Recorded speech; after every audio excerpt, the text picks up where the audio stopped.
Here's what's coming up on Network Africa. U.S. approves world's first chikungunya vaccine to prevent the mosquito-borne disease.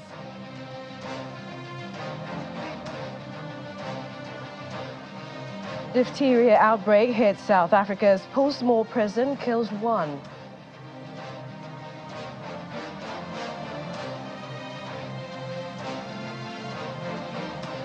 Plus, calls to suspend Madagascar poll over political tension ring from Parliament.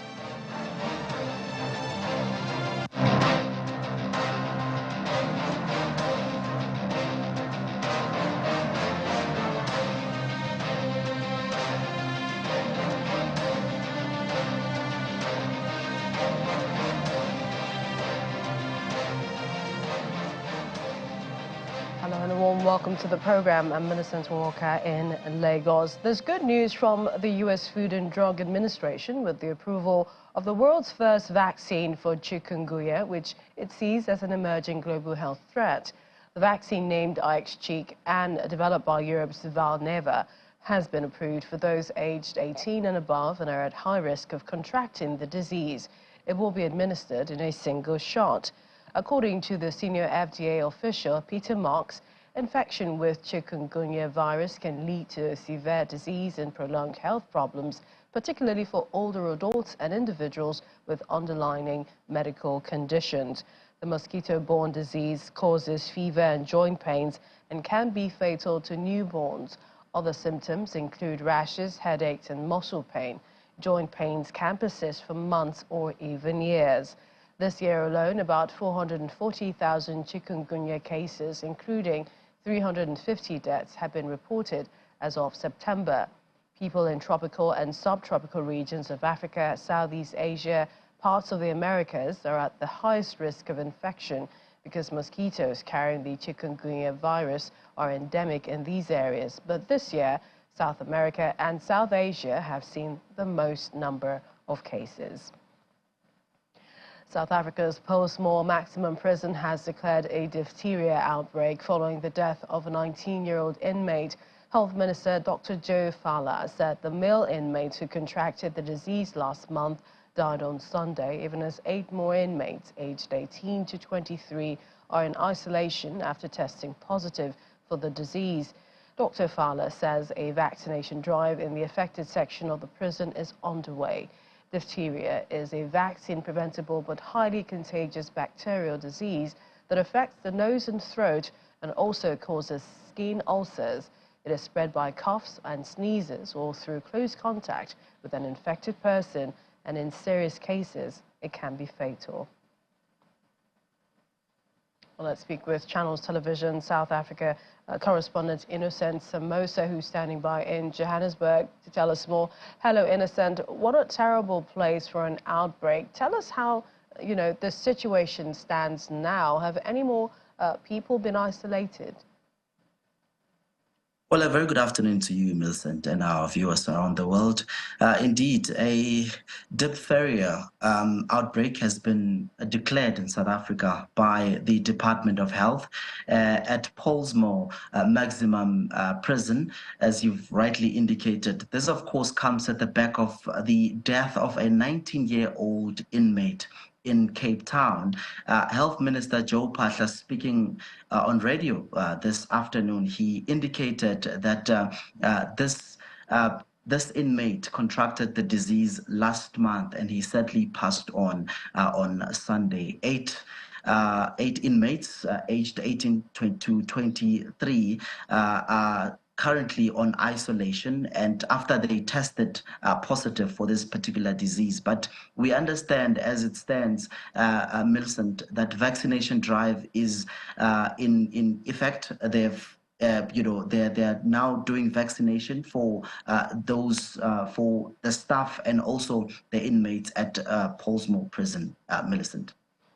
Do we know, if indeed, because we're looking at a prison and we understand most of the prisoners will definitely be in close quarters, what's to say that it isn't already a bigger problem, than we are seeing in terms of the number of those who may have come down with it? Are we seeing any symptoms?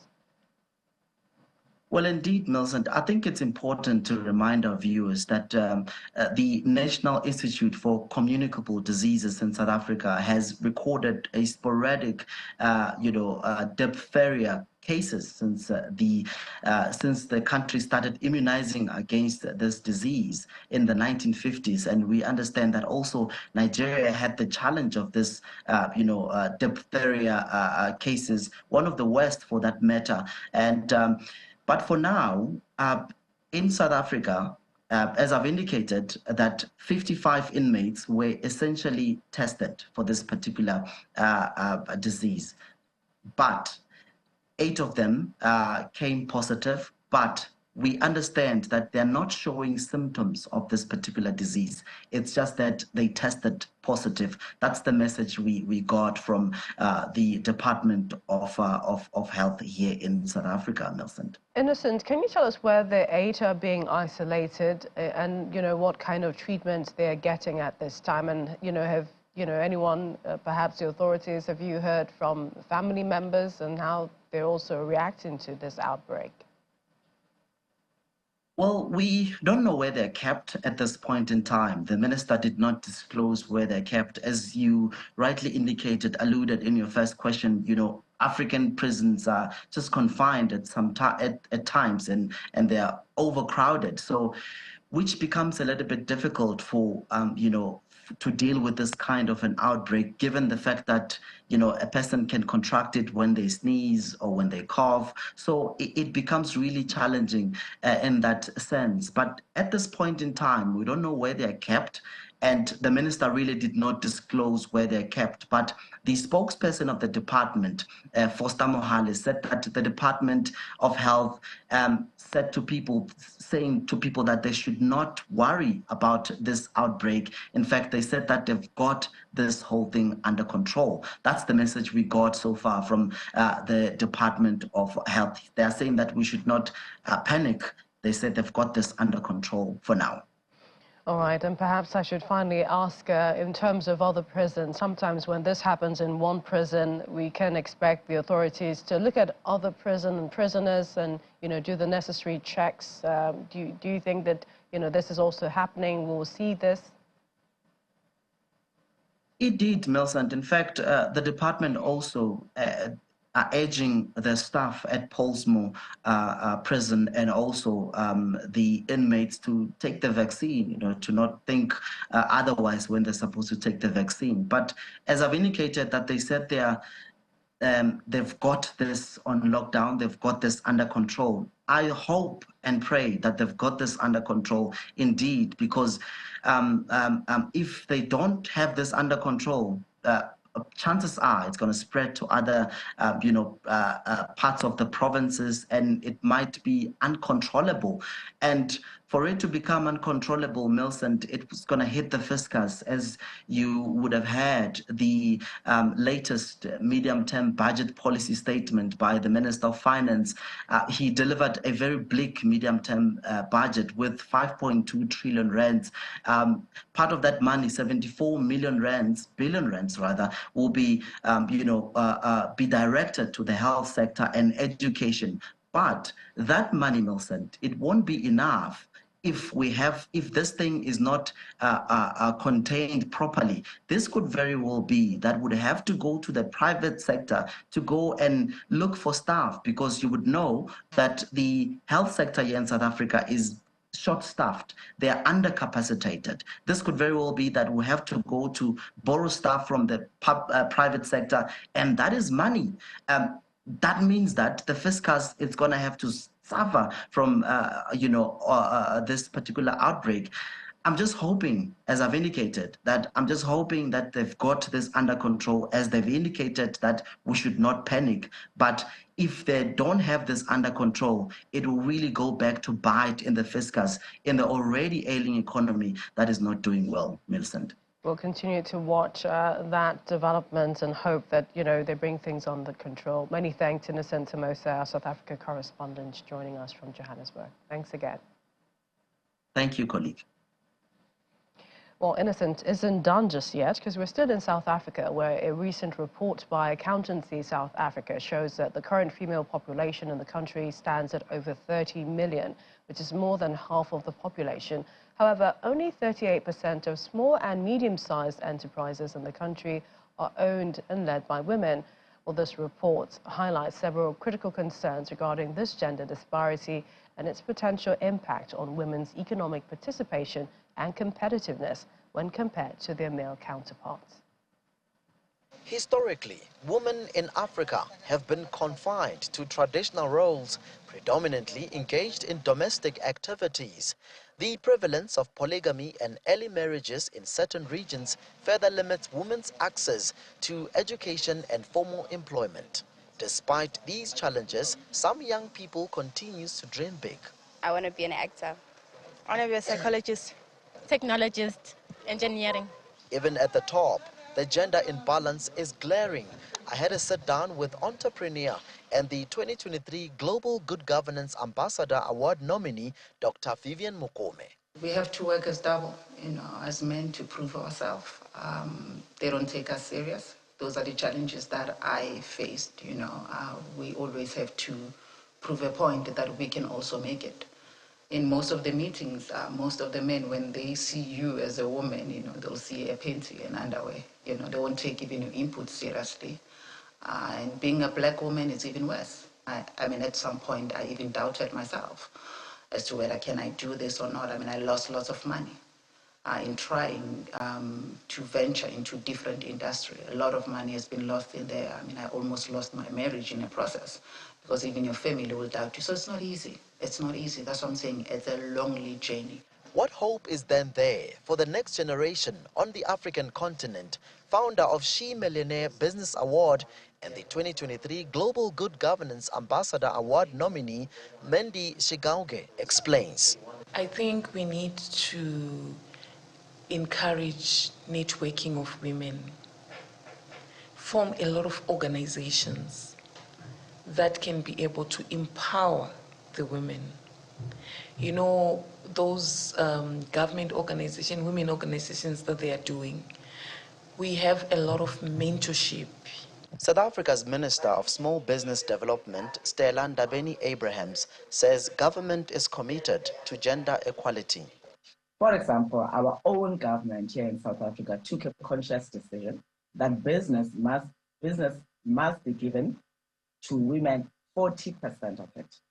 That's by government now, to say all of us on our procurement policies, we should strive to ensure that we meet the 40%. And the president has been vocal on that, and we are held accountable when we don't meet those targets. The second issue is that, for example, from our side, as the department responsible for development of small businesses, that must also make sure that it provides this financing through the DFI called CFA and Cooler Credit Guarantee Scheme that we have. We've set a target for ourselves to say not less than 40% of our budget must fund women-owned businesses. It will be a long way before the gender gap is closed. Education and access to opportunity are key. From Johannesburg, South Africa, Innocent Samos, Channels Television News. Meanwhile, University of Pretoria law professor Dire Glady has made history by becoming the first South African elected as a judge at the UN International Court of Justice. President Cyril Ramaphosa called the election as an outstanding personal achievement in which the nation shares with great pride. He is one of 5 judges who was elected on Thursday by the UN's General Assembly and the Security Council for 9-year terms beginning February next year. The International Court of Justice is the UN's main judicial body, providing legal advice to UN agencies and settling legal disputes between countries. To be elected, candidates must secure an absolute majority in both the General Assembly and Security Council. Welcome back. We're now in Madagascar, where the head of the lower house of parliament has called for the suspension of next week's presidential elections following weeks of opposition protests. Christine Razanamahuzwa, who leads a mediation group to try to resolve the political crisis, is skeptical that the current climate in the country would allow for a free and credible vote to be held as scheduled November the 16th. She's in favor of the poll being delayed to ensure peace and harmony in the country. Madagascar has been paralyzed by a power struggle between the incumbent, Andry Rajoelina, and the former president, Marc Ravalomanana. Prosecutors in Burundi are seeking life imprisonment for former Prime Minister Alain Bunyoni, who is on trial for 7 charges, including using witchcraft to threaten the president's life. Mr. Bunyoni's trial started in September, a year after he was fired by President Evariste Ndayishimiye over suspicions that Mr. Bunyoni was plotting a coup against him. Mr. Bunyoni is also accused of undermining national security, subverting government institutions, destabilizing the economy, and enriching himself through illegal means. Mr. Bunyoni has pleaded not guilty to all charges and asked to be acquitted, citing a lack of tangible evidence against him. Well, prosecutor Jean Bosco Bukumi also called for Mr. Bunyoni to pay damages equivalent to twice the value of the 153 houses and plots of land and the 43 vehicles belonging to him, in addition to a fine of 7.1 million Burundian francs, approximately $2,400. The prosecution also requested 30-year sentences for the 6 co-accused, to include a police colonel and a senior intelligence agent.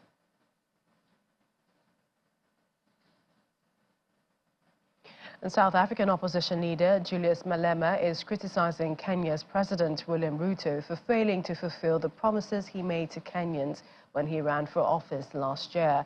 Speaking at the launch of the Pan-African Institute in Kenya, Mr. Malema accused President Ruto of backtracking on his commitment to lead in getting rid of the US dollar as a means of trade in Africa. Mr. Ruto sold himself as being on the side of the hustler who scrapes by to make a living, he said. The president has, however, defended his unpopular economic policies, saying he was cutting public debt. Mr. Malema, who is the Economic Freedom Fighters Party leader, is also unhappy about the warm welcome President Ruto gave King Charles III and Queen Camilla during the recent visit to Kenya. We're still in Kenya, where residents of Garissa in the northeast of the country have been displaced from their homes following heavy rains in the region. The Kenyan Red Cross puts casualties at least 15. A climate analyst at the international crisis group, Nazani Moshiri, attributes the regional deluge to the combined effect of 2 weather phenomena, El Nino and the Indian Ocean dipole. In Garissa, residents could be seen walking through flood waters while their homes are submerged.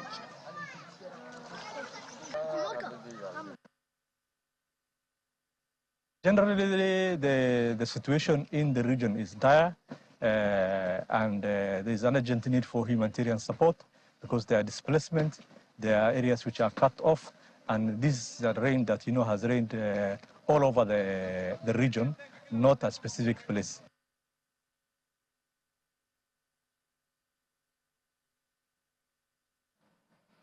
A major bridge in the southwestern Somali town of Badire has collapsed following flooding caused by heavy rain that has been pounding the country for days. The bridge was a connection for people traveling between towns and villages in the Gedo region. Locals have expressed concerns about being isolated from their neighborhoods, while authorities have dispatched 2 boats to rescue those affected. Gedo is one of the regions in Somalia worst affected by devastating floods. Meanwhile, in Mogadishu, Somalia's capital, residents spent the day cleaning up their homes following heavy rains, causing parts of the city to flood. According to the National Disaster Management Agency, what is now seen as the worst flooding to hit the country in decades has killed 29 people, forced more than 300,000 to flee their homes.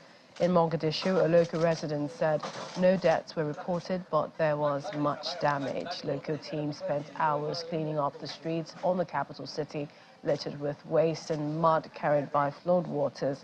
But they will have to start all over again as heavy downpours resumed in Mogadishu, with torrents of water taking over main roads. Well, we head over to war-torn Sudan, where intense fighting has continued in the capital and in the western region of Darfur, and hundreds have been reported killed in the ongoing clashes. Witnesses say bodies littered the streets of Omdurman city on Thursday in the latest escalation of violence between the Sudanese army and the paramilitary Rapid Support Forces. According to the International Organization for Migration, IOM, about 700 people have been killed in West Darfur clashes, and more than 300 others reported missing following the fighting in El Geneina. The U.S. Embassy in Khartoum said it was deeply disturbed by eyewitness reports of serious human rights abuses by the RSF and affiliated militias. Nearly 6 million people have been forced from their homes since the war began mid-April.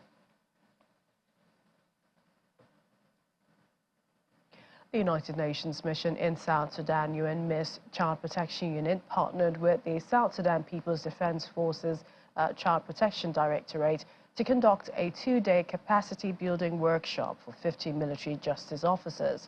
The forum was convened to equip participants with the required knowledge and skills to implement the comprehensive action plan to end and prevent the 6 grave violations against children in the context of armed conflict in South Sudan. The 6 grave violations include recruitment and use of children by armed forces and groups, killing and maiming, rape and other forms of sexual violence, abduction, attacks on schools and hospitals, and denial of humanitarian assistance.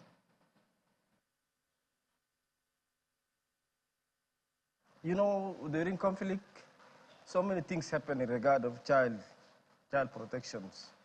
So, for the military people to be equipped in terms of how to protect children is very important. If their capacity is raised and if they know their role, then for surely they will do what the United Nations, especially in the area of child protection, they will be able to carry out that work successfully. This workshop is very essential and vital, and I would encourage that, I would recommend that there should be more workshops to be conducted in far places, where SPLAIO territories, where and the cantonment sites, if there is possibility, these workshops could be conducted in the field, not only in Juba, because most of the people are unable to come here, most officers, even including the justice officers. So this could be done in other places. My message to the forces, my colleagues, is that we have to take up this, the need for child protection rights seriously and execute our work. And so when we take our work seriously, without allowing any other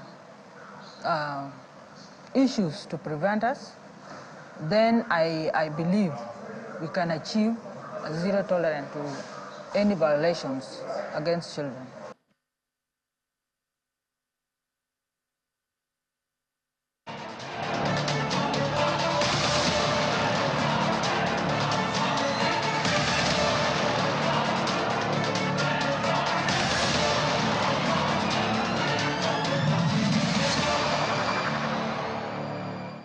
The U.S. State Department says there will now be 2 humanitarian corridors allowing people to flee areas of hostilities in northern Gaza.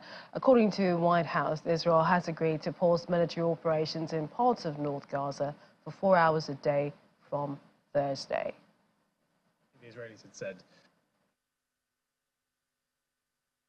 there will be 2 humanitarian corridors allowing people to flee the areas of hostilities in the northern part of Gaza. The first such corridor, open between 4 and 5 hours every day for the past few days, has already enabled many thousands of people to reach safer areas.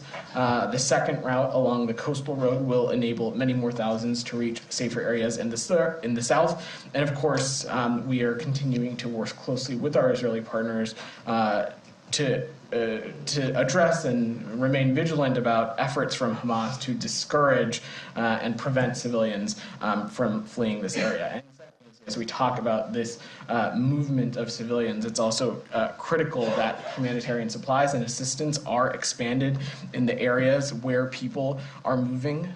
In the case specifically of southern Gaza, over the course of yesterday, we saw 106 trucks of humanitarian aid flow into Gaza through the Rafah crossing. Rafah crossing remains open today for the inflow of humanitarian aid as well as the safe departure of foreign nationals. So we'll continue to work towards this and make sure that there is apt flow each day. Meanwhile, hundreds of foreign passport holders from Gaza have arrived at Egypt's Rafah crossing as they flee Israeli airstrikes on the Strip. Evacuations from the Gaza Strip into Egypt for foreign passport holders and Palestinians needing medical treatment resumed through the Rafah crossing on Thursday after being suspended for a day. Evacuations from Gaza through Rafah began November the 1st for an estimated 7,000 foreign passport holders, dual nationals and their dependents, as well as a limited number of people needing urgent medical treatment.